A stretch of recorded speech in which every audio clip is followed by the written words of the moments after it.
Rock Roussillon et Provence et sur www.hectare.fr vous présente Croco Hebdo.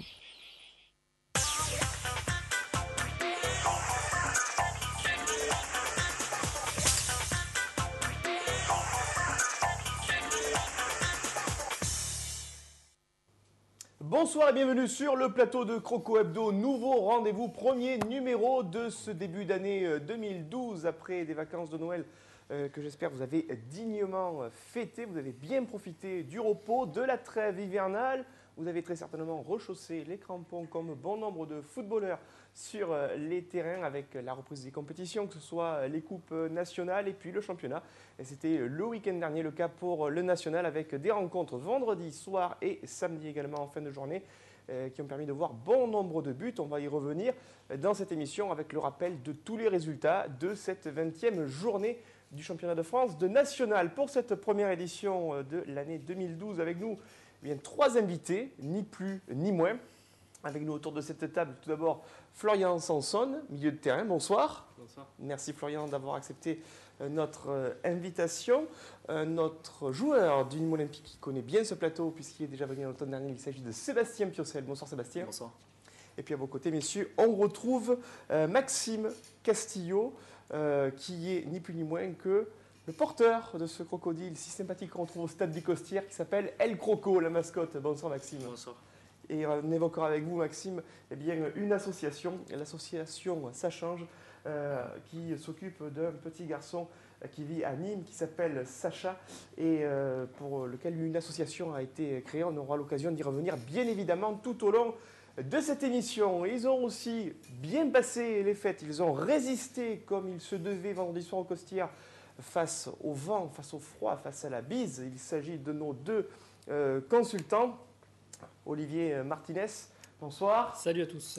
Olivier qui a tiré les rois, qui a eu la fève. Hein? Non, pas du tout. Si. J'ai ouï dire que vous aviez eu la fève et que votre cadeau serait très certainement une lap dance avec une arbitre féminine, je crois, qui a vos faveurs depuis quelques temps. J'étais pas au courant, oui, d'accord. Non, mais je prends dans ça. Lui, il a été la grande star du mercato hivernal, c'est-à-dire que pendant très très longtemps, il était au coude à coude avec Carlo Ancelotti, peut-être pour reprendre les rênes du Paris Saint-Germain, mais son contrat avec TV Sud est tellement béton qu'il a préféré rester avec nous. Il ne prendra pas la rue du Parc des Princes. Il s'agit de Patrick Champ. Bonsoir Patrick. Bonsoir Christophe, bonsoir à tout le monde et bonne année encore.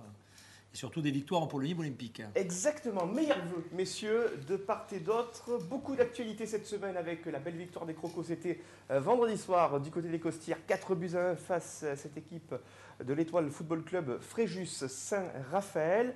Des images que nous allons immédiatement commenter avec la découverte de cette ambiance glacée, parce qu'il faisait pas loin de 4 degrés quand même vendredi soir. Donc bien préparer les organismes et on imagine à ce moment-là de l'avant-match, Sébastien Piocel, la nécessité pour tous les joueurs de ne pas faire de faux mouvements et d'être vraiment bien dans le match et physiquement de bien échauffer les organismes. Hein. Oui, c'est sûr, quand tu crois comme ça, c'est important de bien s'échauffer, mais on était surtout concentrés sur ce premier match de l'année 2012, parce que c'était notre premier match tout court, alors que l'équipe adverse avait déjà joué 2 matchs.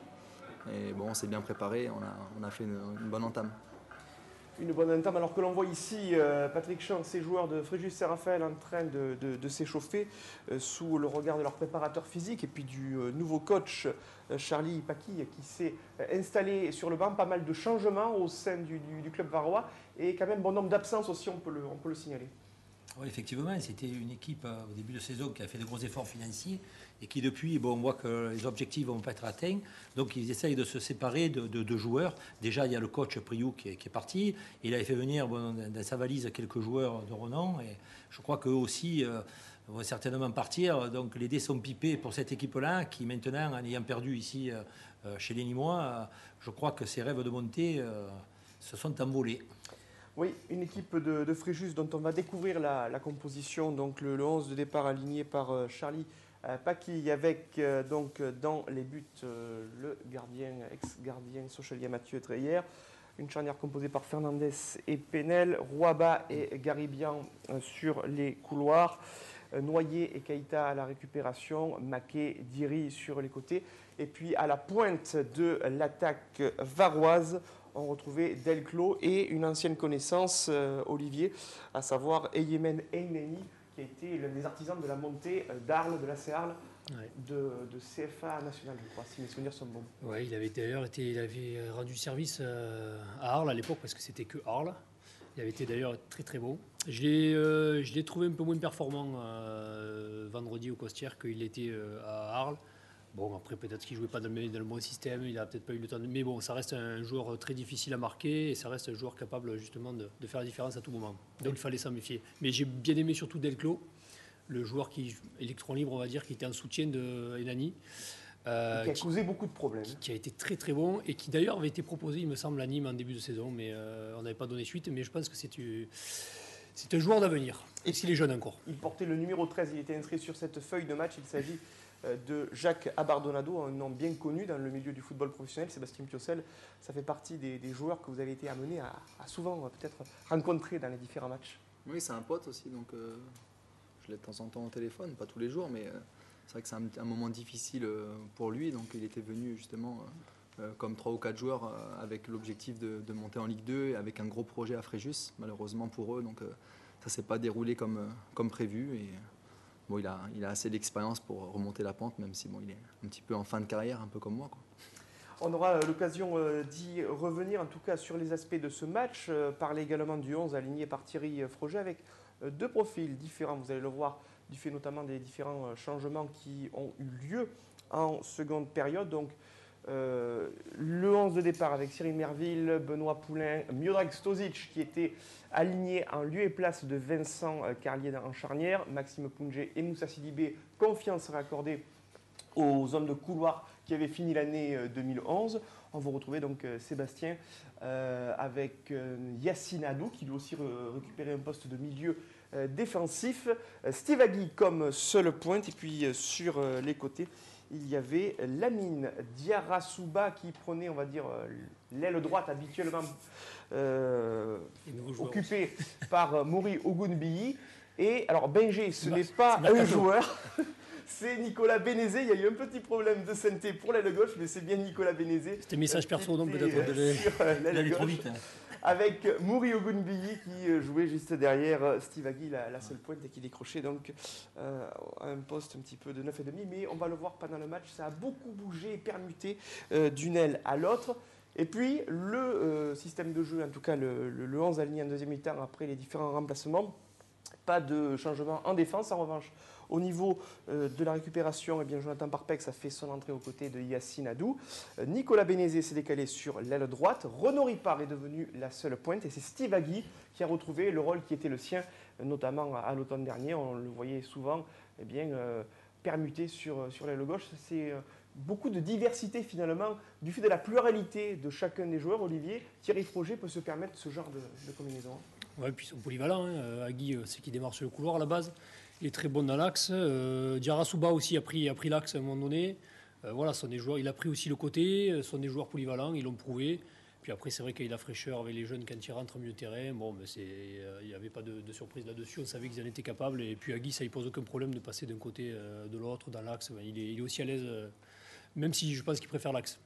Nous étions gantés, nous avions des bonnets, des parkas, et en tout cas pour avoir bien chaud pour suivre cette rencontre qui sentait bon le soleil entre les Gardois et les Varois. On était en plein cœur du mois de janvier, la reprise du championnat national, belle victoire des Crocos. Je vous propose un résumé de cette partie.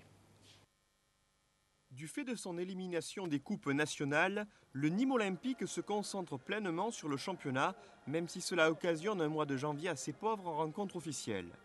Égaré entre une opposition interne et un match amical samedi prochain contre Arles, la rencontre de vendredi marquait le grand retour du Nîmes Olympique en championnat national, plus de 3 semaines après l'étonnante et précieuse victoire 3-0 acquise sur la pelouse du Poiré-sur-Vie. Emmenés par leur capitaine Benoît Poulain, de retour de blessure, les Nîmois allaient très rapidement trouver la faille face à Fréjus-Saint-Raphaël, l'équipe varoise se laissant piéger par ce coup franc excellemment frappé de Yassine Adou dès la 5e minute de jeu, Steve Penel dévissant son dégagement en un but contre son camp. Une ouverture du score en trompe l'œil car les Crocos allaient progressivement s'enliser dans un faux rythme et un jeu assez stérile. permettant aux Fréjussiens de reprendre du poil de la bête et d'inquiéter par 2 fois Cyril Merville, notamment par l'intermédiaire de Jordi Delclos, dont la frappe était miraculeusement repoussée par le poteau nîmois au quart d'heure de jeu. Pour pouvoir espérer autre chose ce soir, il aurait fallu un peu plus de détermination, faire beaucoup moins d'erreurs. Et on a fait tout le contraire. Donc c'est une prestation assez décevante, hein, même si on a eu des opportunités de pouvoir revenir dans le match. Mais on n'a pas été assez solide, on n'a pas assez travaillé collectivement pour espérer un résultat, hein, sans rien enlever aux qualités de Nîmes, hein, parce qu'on a quand même rencontré une belle équipe. Un 11 gardois qui allait inverser la tendance à la 38e minute avec un ballon bien exploité par Nicolas Bénézé sur l'aile droite et finement remisé entre les pieds de Mouri Ogunbiyi qui allait inscrire son 5e but cette saison en championnat. Une joie de courte durée pour les hommes de Thierry Froger car 3 minutes plus tard, M. Perroniel allait accorder aux Varois un pénalty des plus discutables pour une incursion casse-cou d'Alexis Garibian entre la doublette Punje-Stosic. Le défenseur Vincent Fernandez se faisait ainsi un plaisir de réduire le score à 2-1 qui allait en rester là jusqu'au repos. J'ai trouvé cette première mi-temps calamiteuse dans l'esprit. Je trouve qu'on n'a pas montré beaucoup de motivation, beaucoup d'envie. À 2-0, je pense que le match tournait bien et on n'a pas joué. Comme d'hab, on a reculé, on a laissé l'adversaire rentrer dans les 16-50. Puis il y a dû y avoir une porte qui s'est ouverte, le gars est tombé et penalty. Ça n'a pas changé. Sur la deuxième, c'était mieux.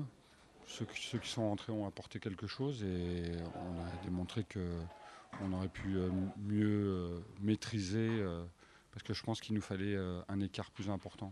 Un écart plus important qui allait se matérialiser grâce à l'apport de la jeune garde nîmoise. Une bonne rentrée de Jonathan Parpex, au jeu très percussif, en lieu et place de Sébastien Piocel, ou encore de Gaëtan Salaire, suppléant le très actif Mouri Ogunbiyi.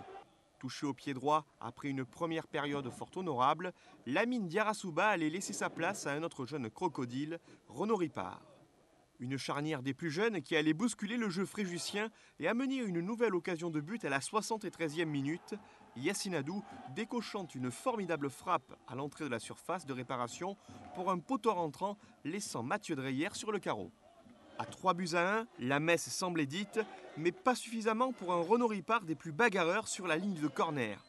Présent sur tous les ballons, le jeune Nîmois âgé de 18 ans allait renouveler les initiatives pour finalement trouver la faille à 4 minutes de la fin du temps réglementaire, à la limite du hors-jeu, et ainsi inscrire son premier but en professionnel.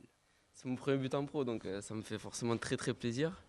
En plus, il y avait mes parents, mes petites sœurs, il y avait tout le monde, toute ma famille, donc... en plus, c'est au Costières, c'est chez moi, donc ça me fait très plaisir de marquer. Puis voilà, j'espère que ça en amènera d'autres. D'autres buts souhaités par les supporters du Nîmes Olympique. Le club, 2e meilleure attaque du championnat national, qui ira prochainement défier l'équipe de Rouen, actuellement sur la 3e marche du podium, sur sa pelouse du stade Robert Diochon, le 27 janvier prochain. Déplacement à haut risque à Rouen, ce sera l'un des tournants de cette seconde partie du championnat de France de national pour le Nîmes Olympique. On se souvient que Rouen avait emporté la victoire au Costières au mois d'août dernier et de ce fait, malgré une différence de but générale bien inférieure à celle du Nîmes Olympique, c'est actuellement Rouen qui occupe la 3e marche du podium à égalité de points avec Nîmes du fait de cette victoire au Costières au mois d'août lors d'un démarrage de saison qui avait été raté. On aura l'occasion d'y revenir avec le coach Thierry Froger dans les réactions d'après-match.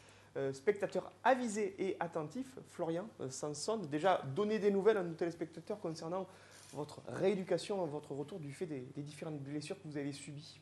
Ben là, c'est déjà la 3e, voire la 4e. On se soigne et ça fait partie du bagage de footballeur de combattre la blessure. Je la combats et j'espère en revenir plus fort. Et de toute façon, je travaille tous les jours pour ça et il n'y a pas de raison. Comment vous avez trouvé justement la prestation de vos compères de jeu? Ben déjà, on n'a pas très bien débuté notre début de match. Bon, comme à l'accoutumée, on marque dans les 10 premières minutes et ça n'est que bénéfique pour nous. On marque ce 2e but après et Après, en deuxième mi-temps, c'était un peu mieux et maintenant, il faudra faire bonifier ce résultat face à Rouen pour pouvoir les distancer et pouvoir marquer notre territoire pour la montée en Ligue 2. On va justement revenir sur les buts qui ont été inscrits en première période. 3 au total, 2 en faveur des Nîmois et 1 en faveur de Fréjus, même si c'est finalement 2 pieds fréjusiens qui ont marqué une fois pour Nîmes et l'autre fois pour Fréjus. Avec ici le coup franc de Yacine Adou. Et on peut le dire, Olivier, tout le monde a été un petit peu surpris à la 5e minute de jeu par ce but contre son camp. Ouais, on s'attendait presque même à un but nîmois. Mais bon, c'est toujours aussi bien frappé par Adou. On n'est pas surpris qu'on marque ce coup de pied arrêté. Et on n'est pas surpris de marquer si tôt. Après, on s'est dit que les ennuis allaient commencer puisqu'on a marqué encore très tôt. Et finalement, non, puisqu'on met le deuxième. Et puis par contre, après le deuxième, les ennuis ont commencé. Donc c'est vrai que ce premier but ne nous a pas forcément surpris. Enfin, pour ma part, non. Mais voilà, après, derrière, il fallait tenir et surtout, il fallait continuer à jouer. Alors, avec le pénalty de Vincent Fernandez, qui n'a absolument rien à voir avec le capitaine et gardien de but de la Berrichonne de Châteauroux. Ici, le troisième but réalisé par Yacine Adou avec celui-là, il tue le match. Ça fait du bien aussi pour Yacine Adou qui, à son poste, en l'espace de 2 matchs, a marqué 2 buts.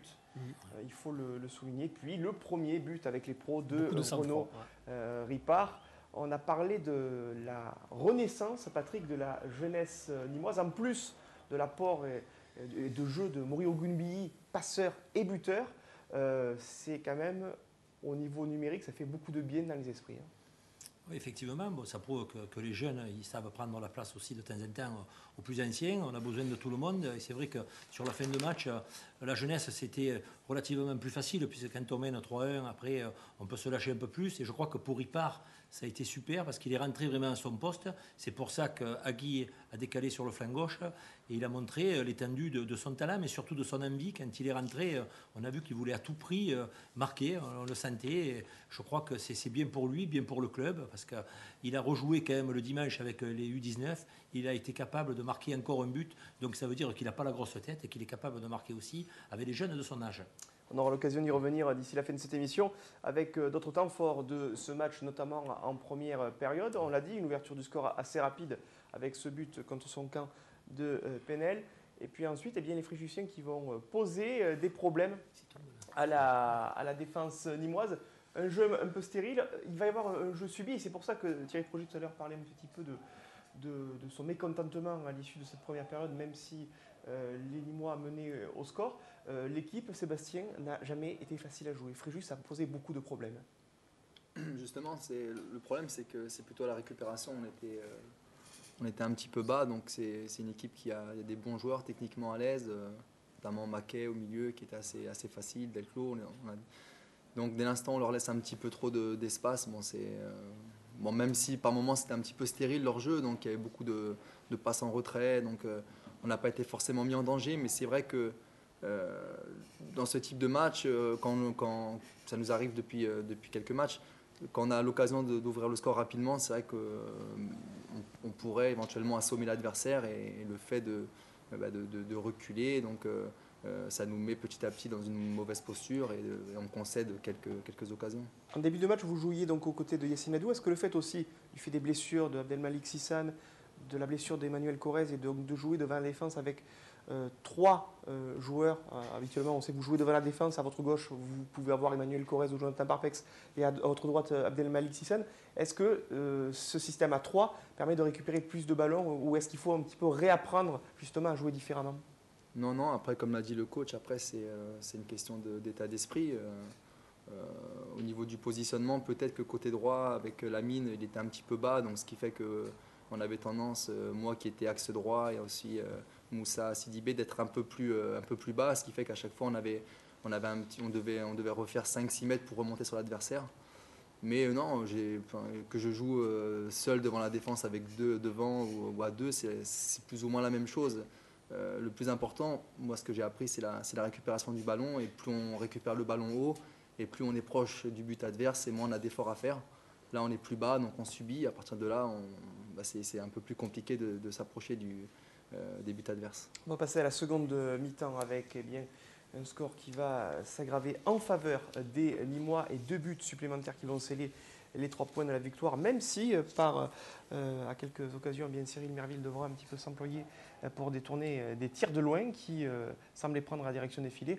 On voit ici toute la pugnacité de Jonathan aussi Parpex qui vous a remplacé à l'heure de jeu, Sébastien. Et puis des espaces qui se sont créés. Ici, Moussa Sidibé qui sauve Cyril Merville. Alors je précise bien par rapport aux commentaires que vous allez entendre, c'est bien Moussa Sidibé qui sort la balle et Cyril Merville ne touche pas à la balle. On l'a revu au ralenti. Donc il y a eu des frayeurs tout au long de cette partie. Ça allait d'un bout à l'autre. Beaucoup d'espace, beaucoup de générosité dans le jeu. Et puis des joueurs qui se sont beaucoup battus. On peut citer Gaëtan Salaire. Et puis là, cette balle dans une forêt de jambes varoises qui n'a pu être poussée au fond des filets de Mathieu Dreyer, jusqu'à ce que Yacine Adou et puis Renaud Ripard délivre bien tout le monde.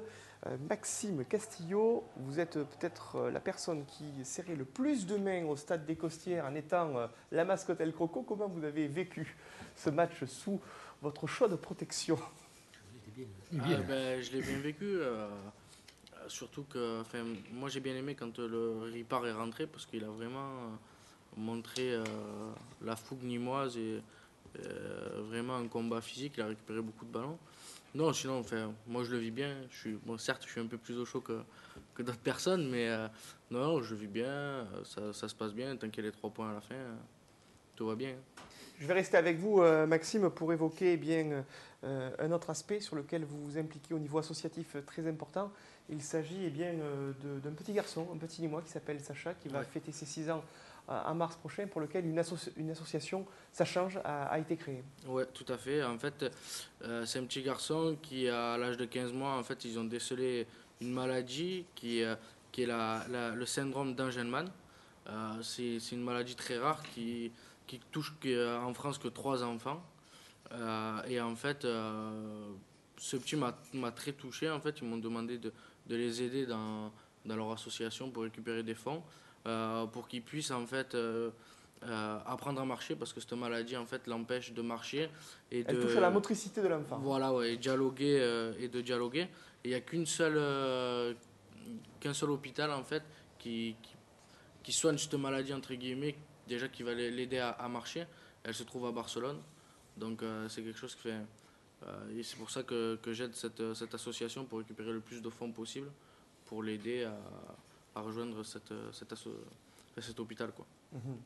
Tous les fonds nécessaires justement pour permettre à la famille de pallier tous ces frais très très très lourds, on l'imagine. Voilà, surtout ça, et puis pour l'aider aussi à son quotidien, parce que le fait qu'il ne marche pas, chez lui, il a besoin de beaucoup de choses, donc c'est pour ça que j'aide cette association, et puis il est toujours tout sourire, ce petit, il vit bien, donc ça va. Ouais.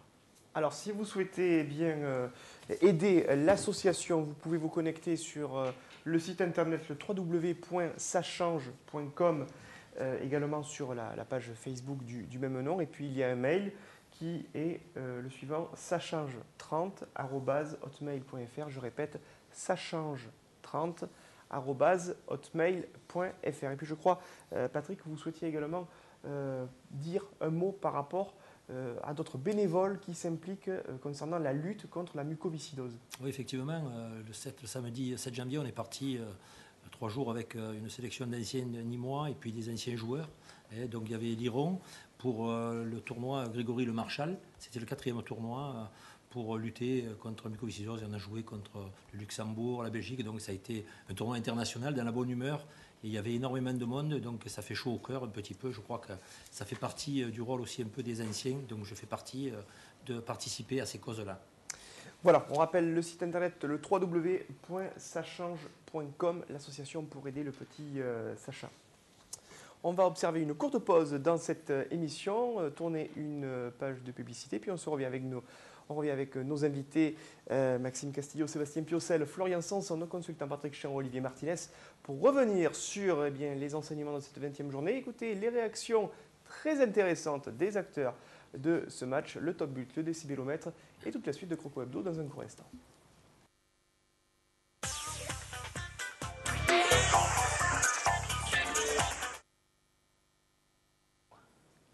De retour sur le plateau de Croco Hebdo, fidèle au poste pour revenir sur cette belle victoire des Nîmois vendredi soir au Costières face à l'Étoile Football Club de Fréjus Saint-Raphaël avec nos invités Maxime Castillo, Sébastien Piocel, Florian Sanson, joueur du Nîmes Olympique, et puis nos consultants Olivier Martinez et Patrick Champ. Nous étions présents en salle de presse bien pour revenir sur les réactions d'après-match. Tout d'abord, une réaction signée David Dagneau de la Web TV du Nîmes Olympique qui a recueilli l'opinion du président du Nîmes Olympique, Jean-Louis Gazot. Et puis ensuite, la réaction des coachs et des joueurs des Crocos. On démarre bien l'année, c'est un match que je craignais beaucoup, et parce qu'on n'est jamais bon au niveau de la reprise, et puis on n'avait pas fait de matchs amicaux. C'est un soulagement, ça a été quand même difficile. Bon, mais sur la deuxième mi-temps, sur la fin de la demi-heure, bon, on a eu la maîtrise du jeu. Hier il part, mais il y a tous les jeunes qui sont rentrés, on n'a pas vu la différence. Mais ça on le sait depuis longtemps, on a une bonne pépinière, il faudra leur faire confiance. Être modéré parce que non plus on peut pas, ils ne peuvent pas être titulaires tout le temps. Puis il ne faut pas abuser des jeunes parce qu'à la fin nous avions un milieu de terrain qui était très jeune. Donc je crois qu'il faut équilibrer. Mais c'est vrai que bon, l'avenir il est là. On a le centre, on a ces jeunes. Il faut les laisser mûrir, mais ils nous apportent déjà beaucoup. C'était compliqué en première mi-temps. On n'était pas vraiment dedans, même si on menait 2-0. Puis après il y a eu ce penalty où il n'y a pas trop faute, on ne sait pas trop. Donc c'était un match bizarre. Et puis on s'est mis à l'abri en deuxième mi-temps parce qu'on a gagné avant tous les duels. Et c'est le plus important dans ce match. Je fais une première feinte, le gardien il a pas marché. Puis sur la deuxième, je voulais vraiment l'assurer. Si je suis rentré avec le ballon dans le but, comme ça, au moins j'étais sûr qu'il y ait but. J'ai la chance de jouer, donc je me donne à fond. Tant mieux. Là, aujourd'hui ça a payé. Puis j'espère que ça payera d'autres fois.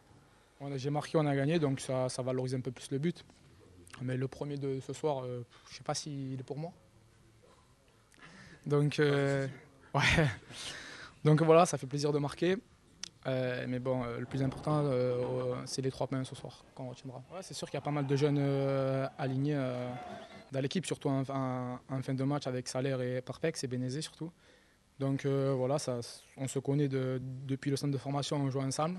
Donc c'est sûr que même en dehors du football, on est des amis, donc sur le terrain ça se ressent. Bon après il y a une osmose qui s'est faite avec les anciens, tout ça, donc voilà, on s'entend bien. Ce soir on gagne, la semaine prochaine il y a un match amical, donc c'est sûr que ça va pas. Faudra le prendre au sérieux ce match amical, faudra pas faire comme contre Martigues. Et il faudra le prendre au sérieux pour aller à Rouen. Avec des certitudes. Ça compte énormément parce qu'on commence bien, on commence 2012 comme on a fini 2011.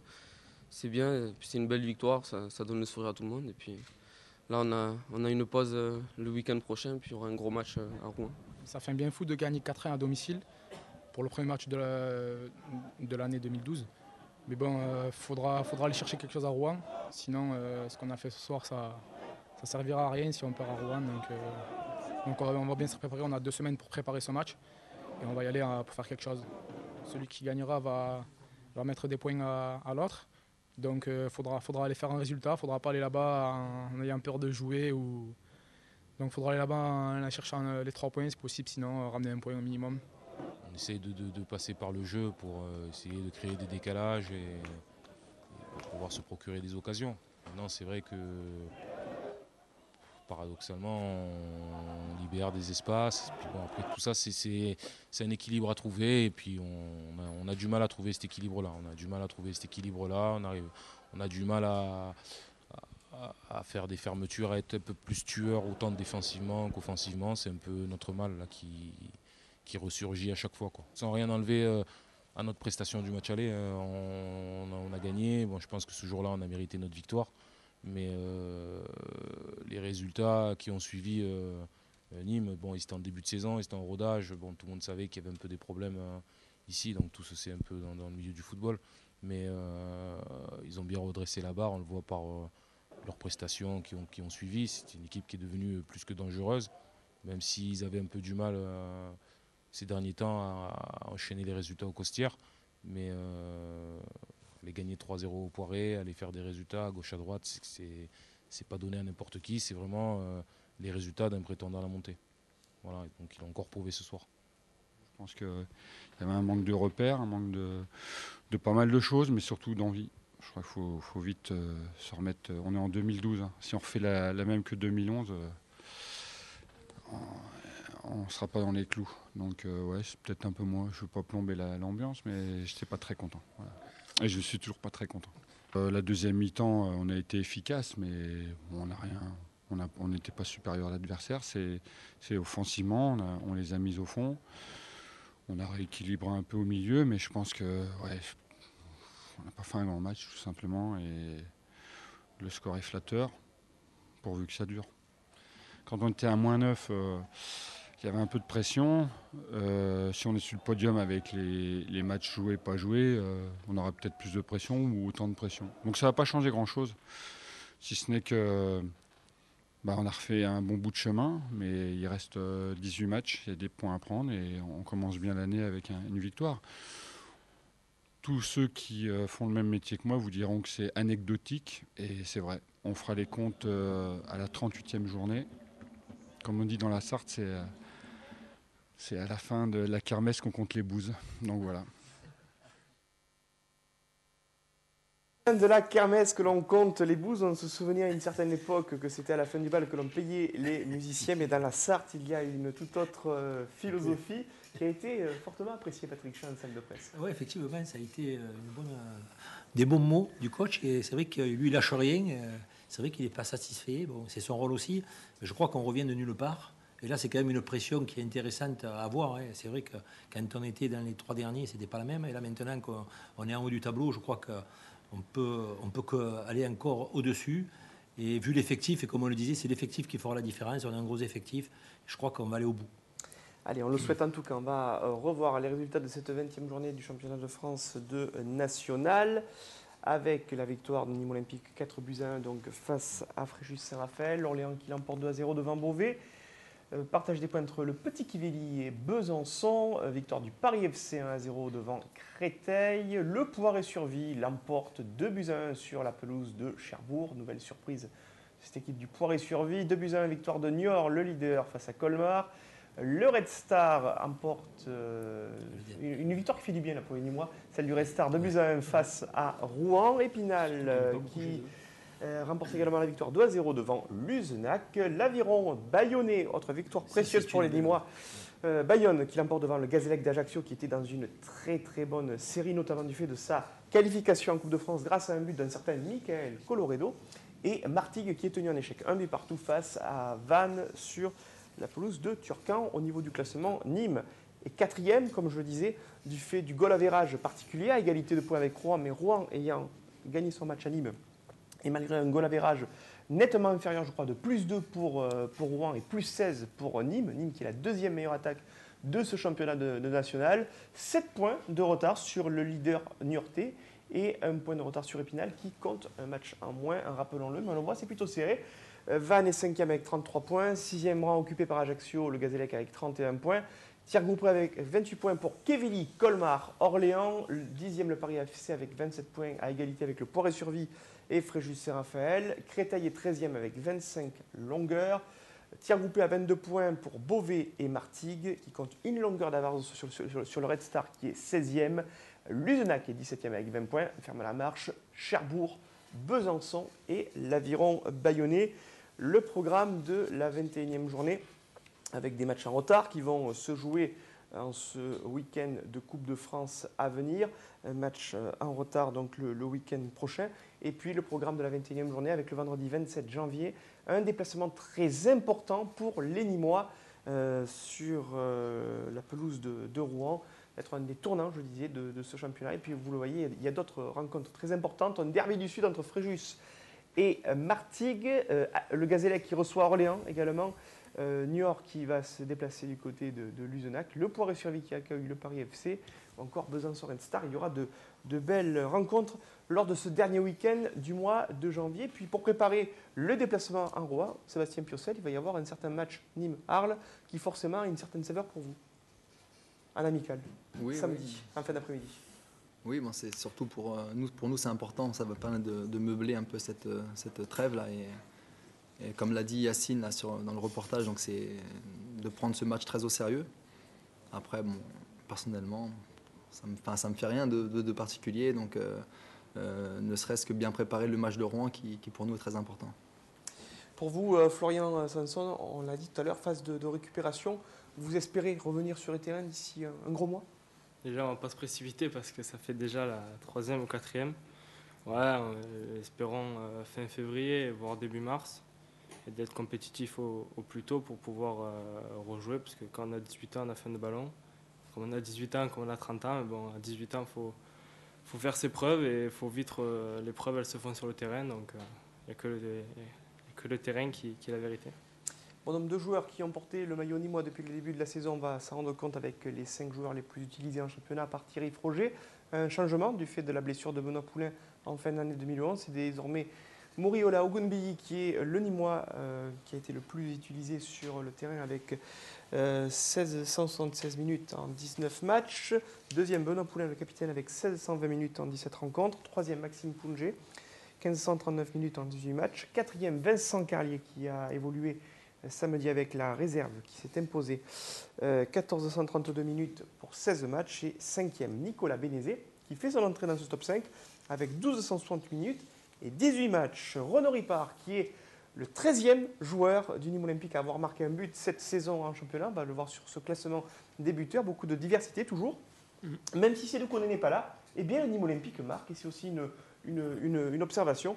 Lorsque le buteur nîmois n'est pas là, eh bien, ses partenaires de jeu eh bien, sont relativement adroits devant le but. Deuxième, Steve Agui avec 7 buts. Mori Ogunbiyi, troisième, améliore ses stats avec 5 réalisations.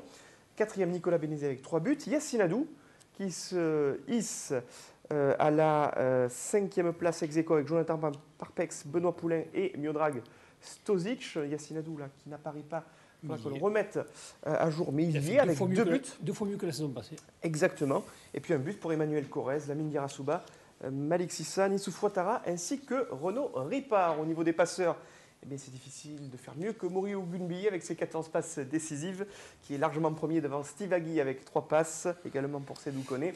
Et puis une passe décisive pour Nicolas Bénézé, Emmanuel Corrèze, Maxime Poungé, Abdelmalik Sissane, Jonathan Parpex, Benoît Poulain et Gaëtan Salaire qui fait son entrée dans ce classement. On écoutait tout à l'heure les réactions des joueurs et des acteurs de cette rencontre.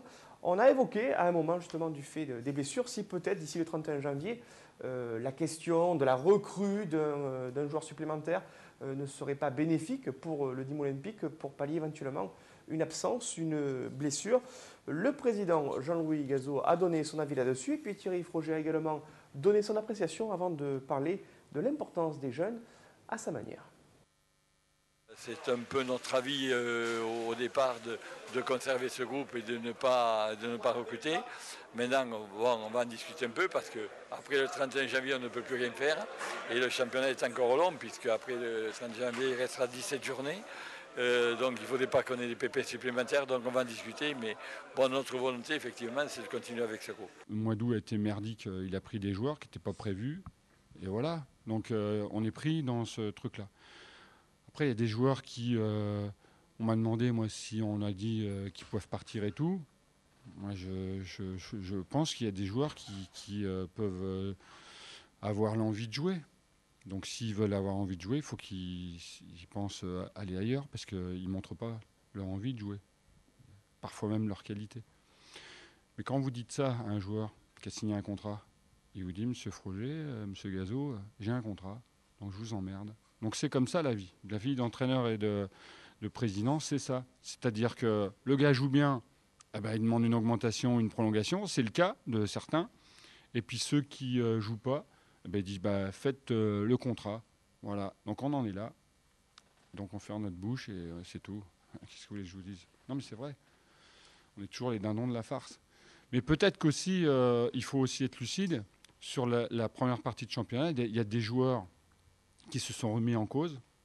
Diarrassouba, Sidibé qui était blessé, qui est revenu. Voilà, je le souhaite. Je le souhaite. Mais c'est pas gagné. Il faut quand même savoir que certaines personnes, dans la première partie de championnat, me reprochaient qu'il y ait trop de jeunes. Je suis désolé, hein, mais ce soir, heureusement qu'on avait les jeunes. Le seul problème, si on met des jeunes, c'est que certains n'ont pas fait le travail en première partie de championnat. Et ça, c'est une réalité. Un entraîneur ne change pas pour changer. Et s'il prend des jeunes, c'est que les pros, ou soi-disant pros, ils ne font pas leur boulot. Alors, moi, je veux bien, mais aujourd'hui, je ne suis pas Mourinho, mais ça y est, j'ai rien inventé, moi. J'ai seulement pris des jeunes qui ont été travaillés avec Jean-François Pien, qui fait du bon boulot, et voilà. Et puis, le petit salaire, c'est un bûcheron, mais il donne tout ce qu'il a. Après, vous avez le petit Ripard. Il va se retrouver dimanche en 19 ans. Allez le voir, il va jouer en 19 ans. Voilà, c'est ça l'esprit d'un club. Mais le problème, c'est que quand vous faites ça, vous avez intérêt de gagner. Moi, je vous le dis. Parce que si ce soir, on ne gagne pas, je suis le roi des cons. Et c'est comme ça le football. Le problème, c'est que les gens ne comprennent rien. Ils ne s'intéressent pas à ce que je fais, ils ne s'intéressent pas à ce que je fais avec Pien. Donc aujourd'hui, c'est bien beau. Mais moi, je trouve qu'il y a des gens qui devraient s'intéresser un peu plus à comment on gagne, comment on fait pour gagner, comment on fait progresser, que de s'intéresser au classement. On avancera et je pense que le Nîmes Olympique aura un avenir radieux. Mais si on reste toujours à se concentrer sur des résultats, on a gagné, on est sur le podium, j'en ai rien à foutre, moi. Moi, ce qui m'intéresse, c'est que le petit Ripard, il est rentré, il les a secoués, il a marqué. Le petit salaire, oui, et il paye pas de mine, et puis voilà. Mais le problème, c'est qu'à Rouen, il faudra gagner toujours. Mais comment, je ne sais pas. Et ce qui m'agace, c'est que moi, je n'ai pas l'impression que le travail est valorisé. Il n'y a que les résultats. Et ça m'agace. Je trouve que le groupe progresse. Le groupe a beaucoup progressé. Et aujourd'hui, on n'y est pas encore. Voilà. Le verbe franc du collier de Thierry Frogier. On avait déjà eu l'occasion d'entendre ce genre d'intervention de la part du coach nîmois l'an passé à l'issue de la 38e journée. Rappelez-vous, Patrick, lorsque textuellement Thierry Frogier nous avait dit, après le match perdu contre Ajaccio et du fait de la faute de certains joueurs, il disait le vestiaire pue. Enfin bon, véritablement, Thierry Frogier, lorsqu'il a quelque chose à dire, il ne prend pas des gants. Et c'est vrai que ça change par rapport à certains discours qu'on a l'habitude d'entendre. Je crois que c'est tout à son honneur, parce que c'est pas évident de faire ce qu'il a fait. De faire le ménage, parce que c'est lui qui a fait le ménage, c'est pas les dirigeants, c'est lui seul.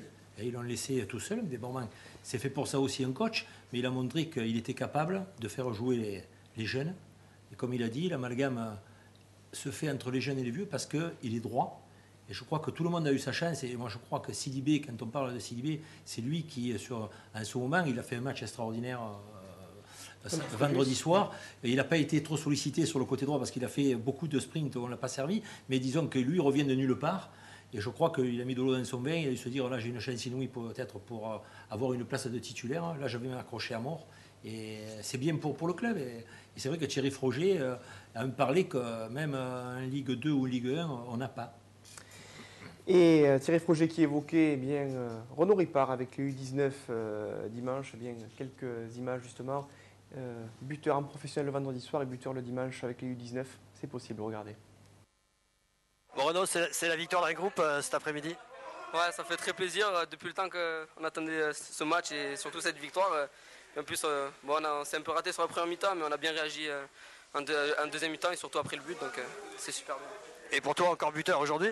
Ouais, encore un but. En plus, ça fait plaisir, c'est le but de la victoire, mais c'est la victoire d'un groupe avant tout. But avec du pied avec les pros, but de la tête, sympa ce week-end. Ouais, ça fait plaisir. En plus, je reçois une galette en même temps, donc faut le dire, il y a Quentin, il m'a mis un beau ballon. Donc ça fait très plaisir. La galette qui est à la mode, notamment avec celle des Rois, et puis ce but décisif et la victoire 2-1 des U19 du Nîmes Olympique face à Latte. J'imagine, Sébastien, que c'est toujours plaisant justement de voir des jeunes débuter de la sorte apporter cette fraîcheur. Et surtout, voilà, en l'espace de 48 heures, Renaud Ripard a quasiment tout connu. C'est mon compagnon de chambre, comme quoi les vieux, plus jeunes, plus anciens. Non, en plus, il le mérite. Moi, comme on dit, donc, chacun a son importance. Lui, ça lui a réussi. Il avait fait déjà une très très bonne rentrée au Poiré. Et c'est vrai qu'à chaque fois, on le disait, chaque fois qu'il rentrait, je crois qu'il était rentré 1 ou 2 fois à domicile. C'était dans une situation un peu plus difficile pour l'équipe. Là, il y avait déjà 3-1. Il a apporté vraiment beaucoup de fraîcheur. Il a harcelé. Puis en plus, il a marqué. Ça va sûrement le libérer. Et ça peut aussi donner exemple aussi aux autres jeunes. Des images que l'on doit à notre confrère David Dagneau de la Web TV du Nîmes Olympique qu'on salue ce soir sur ce plateau. On enchaîne immédiatement avec d'autres buts, d'autres images. C'est notre top but, le décibélomètre, et on va articuler pour la fin de l'émission.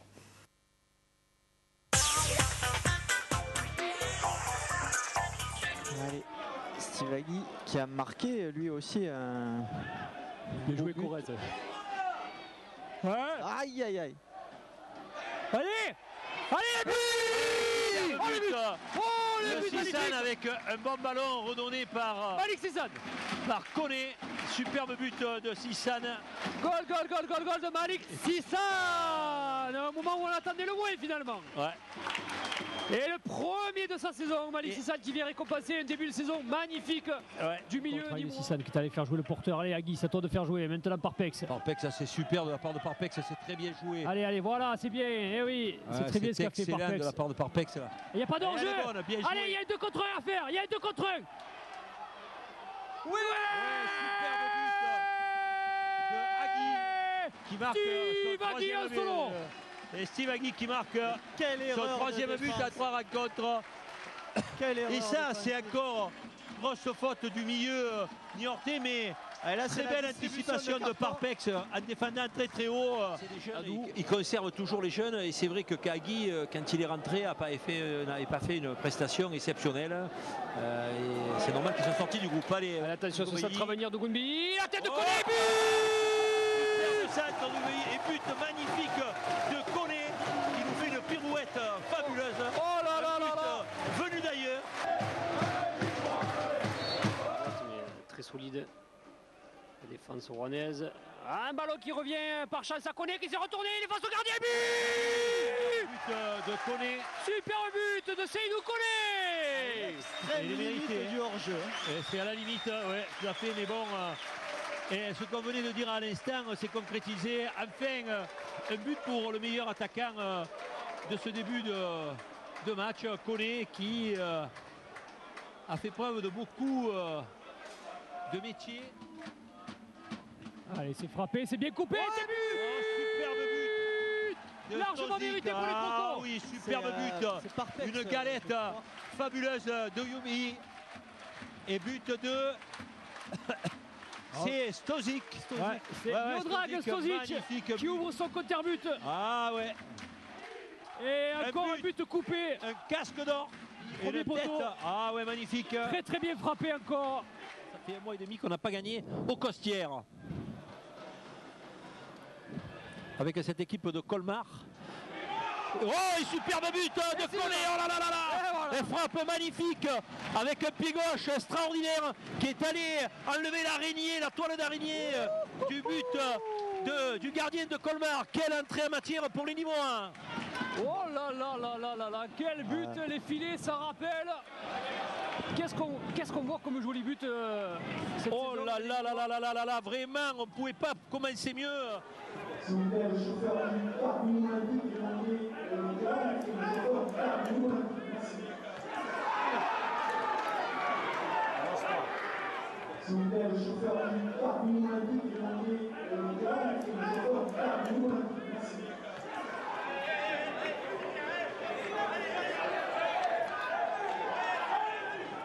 Belle récupération là. Corrèze qui fait un très bon début de match.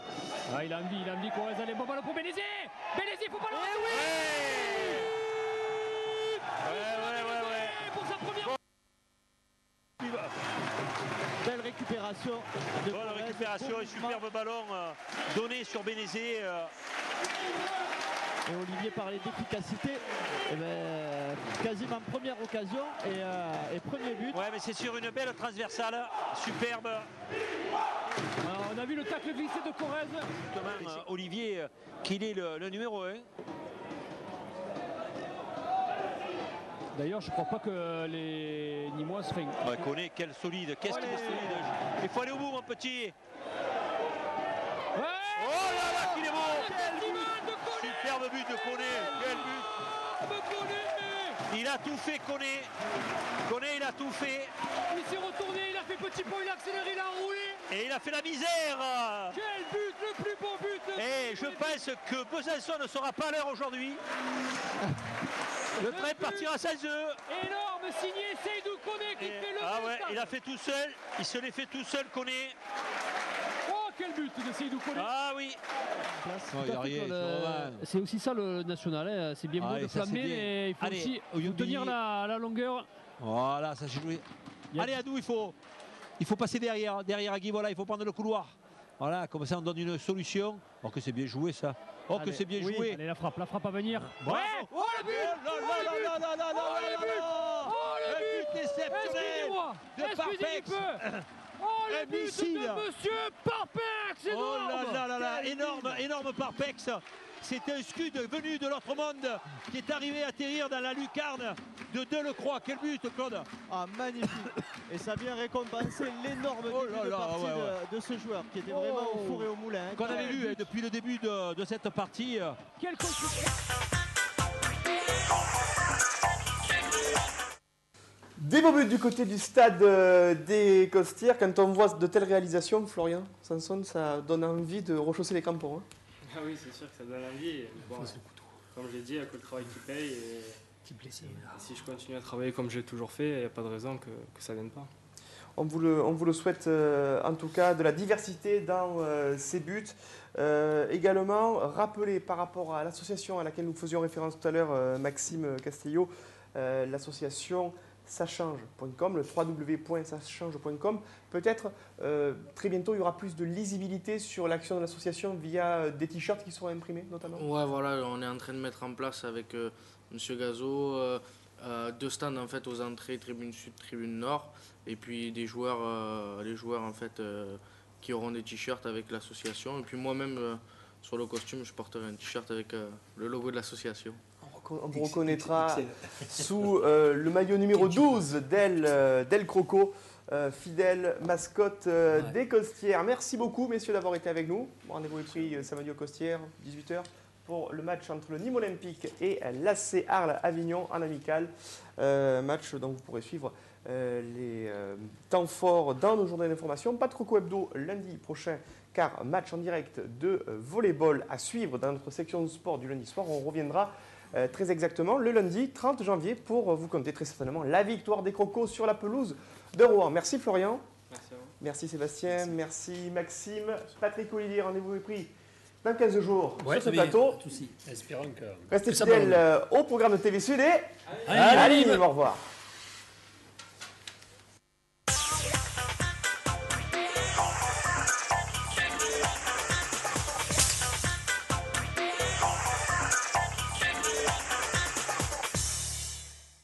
Hectare en Languedoc-Roussillon et Provence et sur www.hectare.fr vous a présenté Croco Hebdo.